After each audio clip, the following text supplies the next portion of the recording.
الحمد لله رب العالمين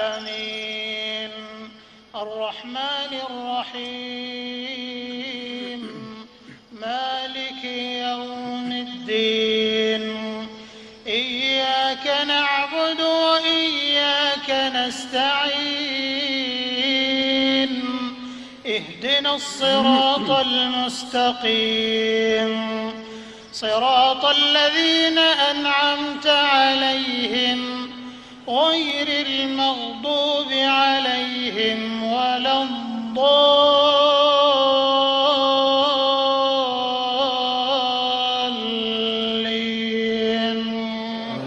آمين. Assalamualaikum kamu. Kamu apa khabar?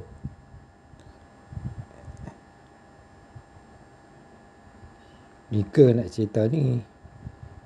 Mika 20 tahun lepas. Mika mimpi jumpa baginda Rasulullah SAW. Mika ingat lagi malam tu, malam bulan Ramadan. Mika solat tarawih. Mika baca surah Al-Ikhlas banyak kali dekat masjid. Lepas tu Mika mimpi jumpa baginda Rasulullah SAW.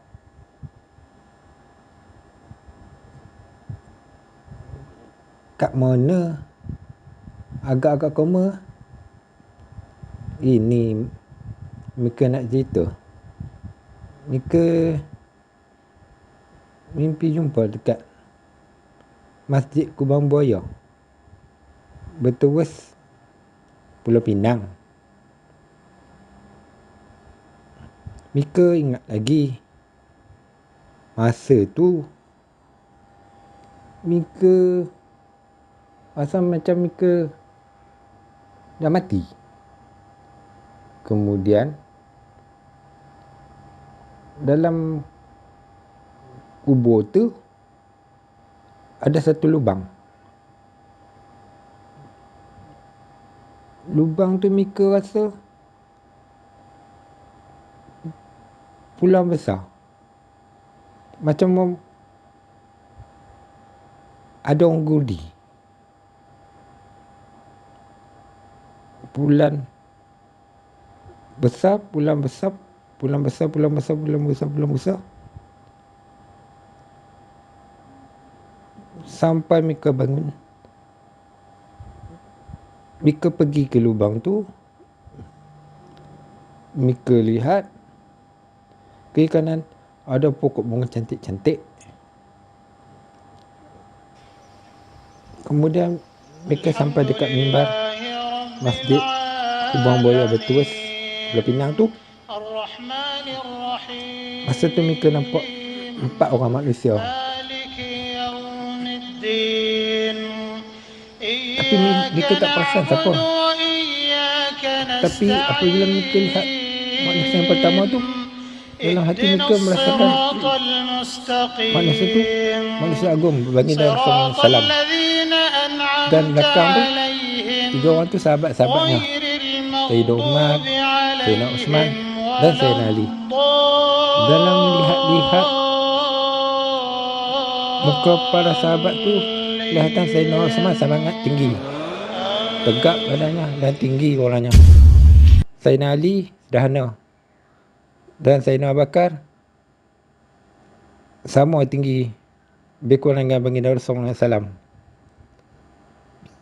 Dan Mika lihat dengan jelas wajah baginda Rasulullah SAW. Wajahnya saling tak tumpah. Ada iras-iras seperti Habib Syekh Abdul Qadir Al-Sagaf yang selalu berselawat dengan lagu nasyid Ya Hanana, Ya Hanana, Ya Hanana tu dari Indonesia. Mika rasa pelik. Mika menangis. Mika datang ke hadapan mimbar Masjid Kubang Buaya. Dan Mika terkejut melihat manusia yang agung berada di hadapan Mika. Dan baginda Rasulullah SAW menghulurkan tangan kepada Mika. Mika sambut tangan baginda Rasulullah SAW. Mika cium tangan baginda Rasulullah SAW. Kemudian tiba-tiba Mika terdengar isteri Mika panggil untuk bersahur. Itulah saja cerita Mika 20 tahun lepas masa bulan Ramadan di rumah mak mertua Mika. Allahu Akbar. Allahu Akbar. Allahu Akbar walillahil hamd. Ya Allah ya Rahman ya Rahim ya Rabbil Alamin. Ya Allah Al-Jabbar Al-Mukhlisin. Amin amin ya Rabbil Alamin. Allahumma salli ala Sayyidina Muhammad wa ala ali Sayyidina Muhammad kama sallaita ala Ibrahim wa ala Ibrahim fil alamin innaka Hamidum Majid.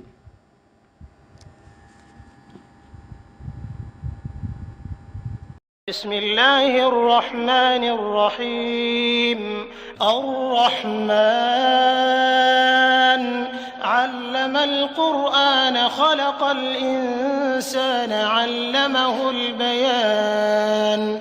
الشمس والقمر بحسبان والنجم والشجر يسجدان والسماء رفعها ووضع الميزان ألا تطغوا في الميزان وأقيموا الوزن بالقسط ولا تخسروا الميزان والأرض وضعها للأنام فيها فاكهة والنخل ذات الأكمام والحب ذو العصف والريحان فبأي آلاء ربكما تكذبان.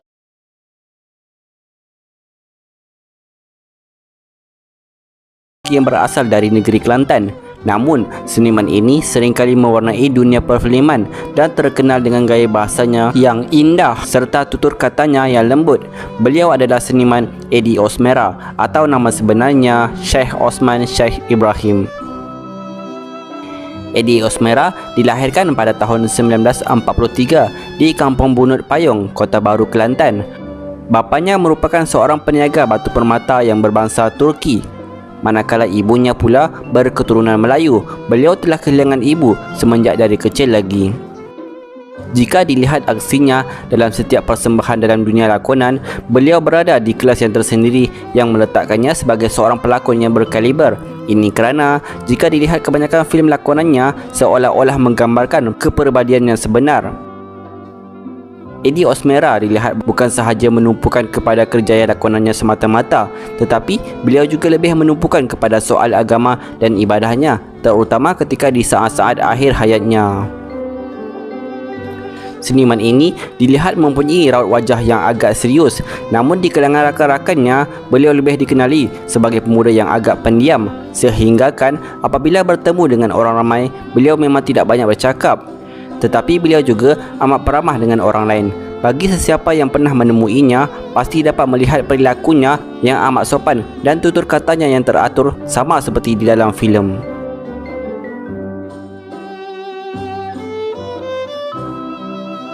Tuhan itu adil, kata kau. Kerana aku dilahirkan begini.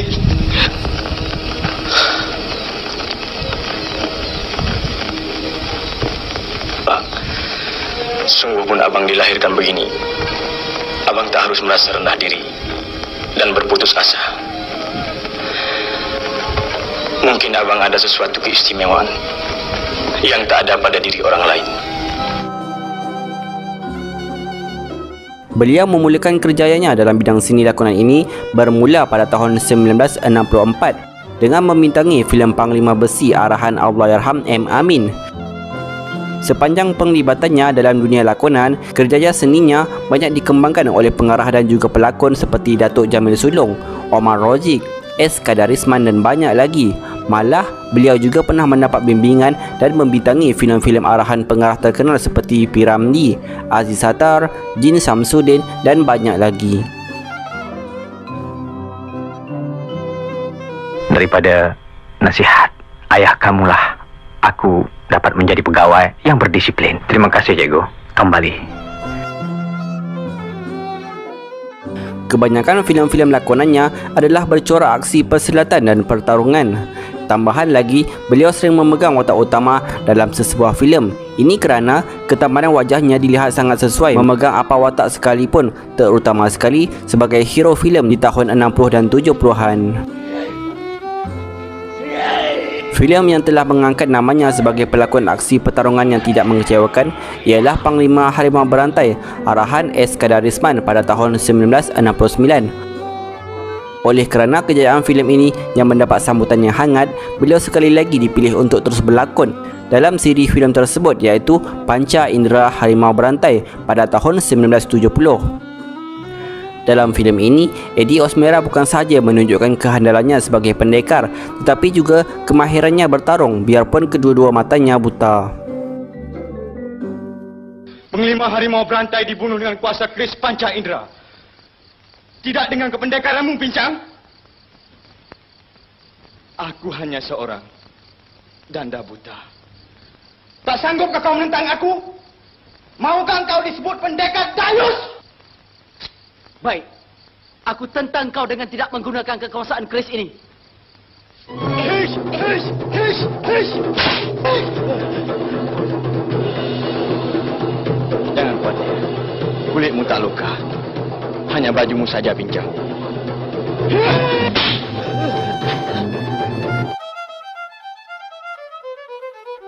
Antara filem-filem lakonannya bersama bapa perfilman negara iaitu Allahyarham Tan Sri P. Ramlee ialah filem Sesudah Subuh 1966, Keluarga 69 1967 dan Dr. Rushdie 1970. Walau bagaimanapun, pengarah Allahyarham S. Kadarisman dan Omar Oji adalah orang yang banyak menggilap bakatnya di layar perak. Antara filem lain di bawah arahan S. Kadarisman ialah Kembang Layu 1970, Kudrat 1971, Hutang Darah 1972 dan Cengkaman Maut 1972. Manakala bersama Omar Rojik pula adalah filem Keranda Jingga 1969, Tuah Badan 1970 dan Semerah Cindai 1973. Pada tahun 1975, Eddie Osmera telah berehat sebentar dari dunia lakonan selama hampir 5 tahun selepas berlakon dalam filem Pertiwi arahan M. Amin. Selepas itu, beliau telah kembali semula ke persada seni dengan membintangi filem Private Lapok pada tahun 1980 arahan Allahyarham Datuk Aziz Sattar. Beliau terus bergiat aktif dalam dunia lakonan dengan membintangi filem Raja Laut pada tahun berikutnya, dan setahun kemudian beliau mula mengarahkan filem pertamanya yang berjudul Ribut di Hujung Senja 1982.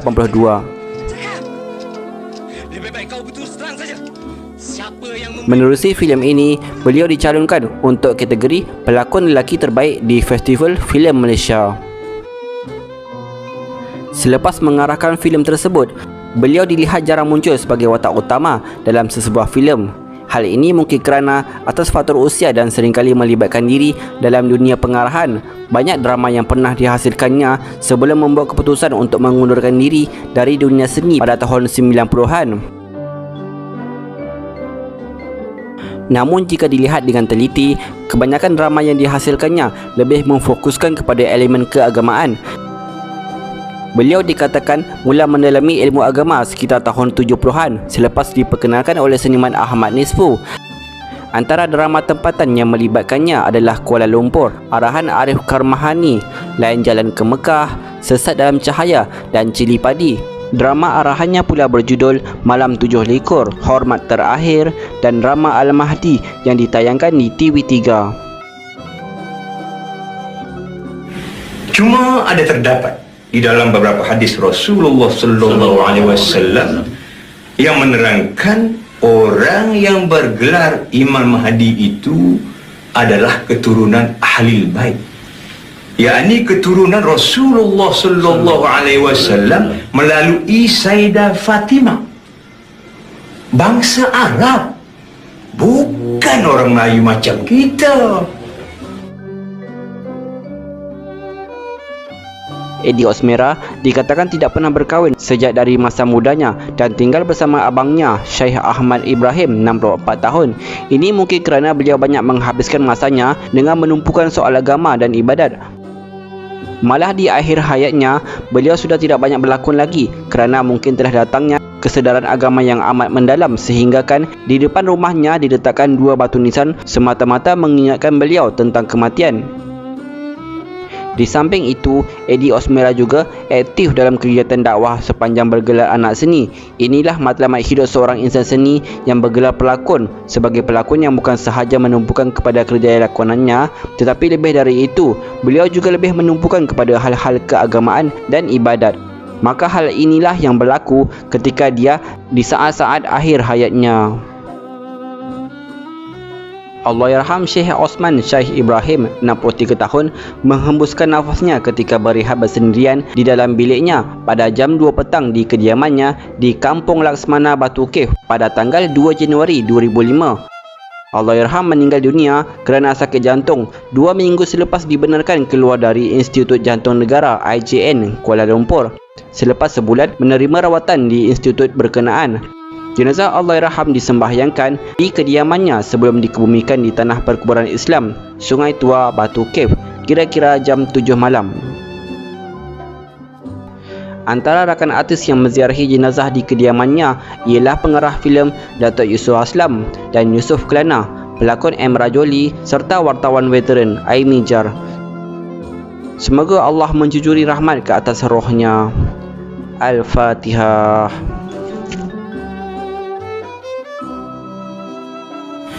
Ya Allah, palingkanlah dan pindahkanlah hati anakku Hakiki dan kawan-kawannya daripada kesesatan kepada kebenaran yang mutlak.